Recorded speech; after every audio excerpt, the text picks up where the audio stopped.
Welcome to Swolehammer. In today's battle, we have Riley's Bloodtooth Ironjawz versus Rafiq's Demonic Forces of Khorne. Today's battle plan is the Forsaken Orrery from the Tome of Champions 2021. So in my shield, I have 3 Bloodletters and a Blood Crusher. In my hammer, the leader, who's a Blood Hunter and a Bloodletter, and then the dagger has 1 Bloodletter and a Gorehound.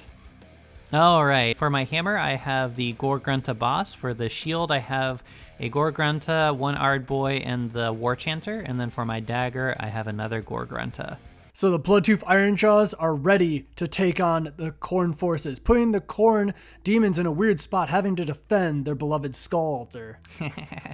They want the trinket on top of the Skull Altar. So yeah, we have round 1 initiative roll. Pretty straightforward setup. Bloodletter coming in to try to defend the Skull Altar. In this game, we have a wall right now. Yeah, wall is really what makes them mobile enough to be played. The War Chanter has that to where everything around it, at the time of, cast, you can use that word, anything in that area afterward gets the movement buff. Here you come in with the charge damage. Just a generico charge, really, and then an attack. Yeah. All mounted units have that murderous charge, or a version of it. Yeah, I'm getting my boys in front of the stairs to try to block off the entrance. Bloodletters coming in, Gorgrunta over here coming in as well. For this mission, it's important to say that we actually barred the mounted units from going upstairs or at all. So it's all these foot infantry units have to get the treasure, which Riley only has 2 of. Yeah, that makes them a lot more valuable because mounted units cannot go upstairs. Bloodletter hitting surprisingly hard with 4 damage for the end of round 1. As we can see, the middle mosh pit as we see in most Warcry games, happening right now. Yeah, the battle lines have been drawn and the bloodbath is already beginning. In round 2, everyone is on the board right now. Initiative roll. For both of our warbands to function, we really just use the doubles a lot. Nothing too fancy here as the Gorehound flies in to hit the War Chanter. Full whiff, though. Yeah, that 5 toughness on the War Chanter really coming in clutch here. Going to do War Chanter's Beat to give everything an extra attack in my army. Which also comes in clutch, dealing massive 16 damage as my Blood Crusher goes. And I finally get a Blood for the Blood God, killing something and going into it. First time I've ever gotten this in a game. Yeah, it's true. Ardboy just not art enough. Yeah, but the War Chanter is. He definitely is. He is a thick man. Gorgrunta coming in and slapping my Bloodletter. Yeah, just feel a little bit of chip damage. Got to get in there.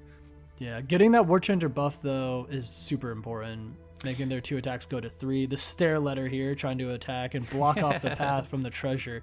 Yeah.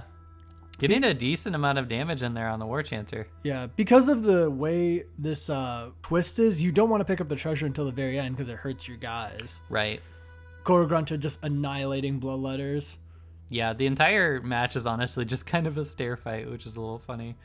Here comes in the Gorgrunta boss, which is, as I said, my leader.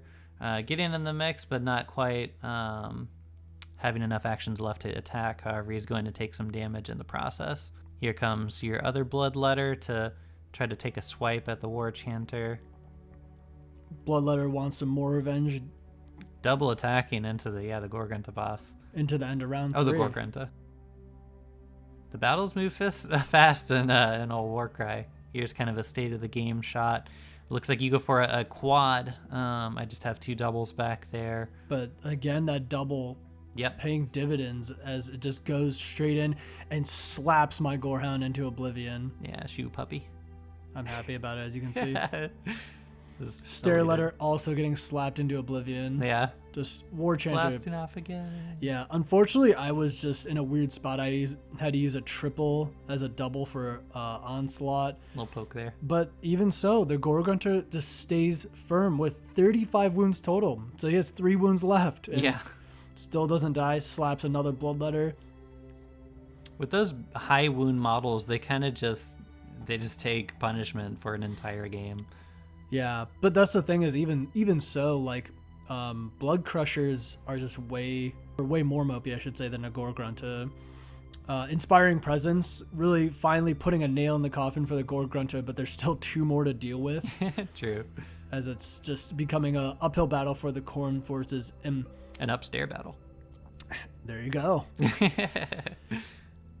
Finishing off that bloodletter over there. There's just, it looks like the one bloodletter left. We only have two, or 1 foot soldier apiece to try to fight over that treasure. As we go into round 4, yeah. Yeah, the war chanter's on the stairs. He's ready to try to move up there. Yeah, we have our initiative rolls, but at this point in the game is pretty much drawn in the sand. My leader doing a murderous charge gets some damage, but ultimately it wasn't even worth showing because full whiskey on the attack, and then your war chanter disengages and goes up the stairs to get the treasure. Yeah, did not take enough damage during the game and captures the win, even if the full d6 damage for the twist happened. Gained some heroic shots. My bloodletter trying to go up the stairs to attack, but it's not enough. It's not even possible for anything to happen, and Riley cinches the win.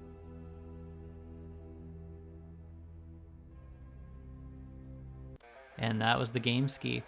We made an interesting choice in placing the treasure on the altar. I think it made for a much more fun game because it made those, I don't know, the foot soldiers more important than they typically feel, which was a lot of fun. Yeah, I think a lot of it, like when we talked about doing this game, is we wanted it to be thematic. I really liked the skull altar, and I wanted it to be even, so you had to go up the stairs. We had a lot of mounted units, so sure, it was kind of the typical, like, everyone gets in the middle Warcry gameplay. It was at least fun and thematic, and something that I definitely enjoyed playing and doing. Yeah, and I guess if we both had fun, that's a success all around. Right. That being said, for the gameplay itself, I'd say, again, not to knock any specific armies because I love Khorne, but it's like Khorne demons are so damn mopey. Everything they do worse than everyone else, on top of the fact they don't have leader abilities. Well, on Riley's side, the War Chanter beat just came in clutch every round. It being a double just did so much damage. Yeah, it's so strong, and it's in one of the, I feel like the Ironjawz are in one of those funny positions to where without the War Chanter beat, they don't have enough attacks to really do proper work, but then with the War Chanter beat, they feel pretty competitive. The movement speed is a little tricky, but you can kind of navigate that. Again, with that other War Chanter, I believe it's double that gives bonus movement, which I used in the beginning of the game. Yeah, the Wah. The Wah, yeah. Yeah, I mean, it's... Khorne, I think, is very underpowered. Ironjawz are really weird because they have a lot of good things going for them, but their high movement and high points... Well, their high movement costs them because they're mounted, and the high points make them so they're very elite. Yeah. So the War Chanter, as you saw, slapped a bunch of stuff around. Mm-hmm. I think they're good in objective-based games, but in mobility-based games, where if you're trying to play like competitively against stuff that has fly, it would be really difficult. Yeah, I just don't think they can realistically compete because you have your mounted units to chase things down, but you just don't have enough attacks without the War Chanter beat to back you up, and the War Chanter just can't keep up with the mounted units, and so you're constantly just chasing after them, trying to buff them, but it just doesn't really work. Yeah, but that being said, Ironjawz definitely overperformed at least my expectations. Like, I thought I honestly thought they would do better than Khorne, but they, like, just single units being able to slap around chaff like no tomorrow and survive. Like, that War Chanter was in the mix the whole game, and that says something that I think people should keep their eyes on the Ironjawz going forward, at least, you know, to some regard. Yeah, I would say probably B tier, with maybe a potential for some fun swing games into higher levels.